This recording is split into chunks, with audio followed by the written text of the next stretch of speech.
श्री कृष्ण कहते हैं, जब कोई हाथ और साथ दोनों ही छोड़ देता है, तब कुदरत कोई न कोई उंगली पकड़ने वाला भेज देता है। उसी का नाम कान्हा है। एक छोटा सा 2 साल का बच्चा खेल रहा था। खेलते खेलते उसके हाथ में चूहे मारने की दवाई आ जाती है। बच्चा नादान था, वो नहीं जानता था कि ये चूहे मारने की दवाई है। वो तो इस दवाई को चॉकलेट समझकर खुश हो रहा था। वो इसे खाने ही वाला था कि उसकी माँ का ध्यान उस पर गया। माँ ने तुरंत बच्चे के हाथ में से वो चूहे मारने की दवाई छीन ली। बच्चा जोर जोर से रोने लगा।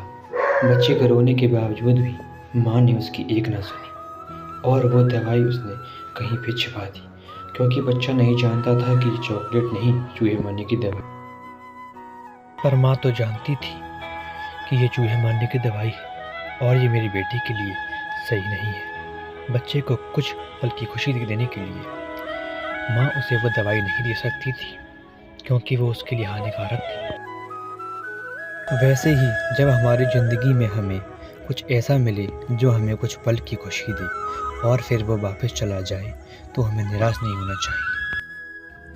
तभी हमें यही सोचना चाहिए कि हमें जो मिला था वो हमारे लिए अच्छा नहीं था, इस चूहे मारने की दवाई की जैसा ही था। जैसा माँ ने बच्चे के हाथ में से इस चूहे मारने की दवाई को ले लिया, वैसे ही इस ईश्वर ने हमारे हाथ में से वो ले लिया, क्योंकि वो हमारे लिए अच्छा नहीं था। कभी कभी हमें सही और गलत का फ़र्क इस नादान बच्चे की तरह पता नहीं चलता है, पर जैसे माँ को पता था, वैसे ही ईश्वर को सब पता होता है। इसीलिए हमें ईश्वर की योजना पर भरोसा रख के हमारे साथ जो हुआ वही हमारे लिए बेहतर था, ऐसा सोचना चाहिए।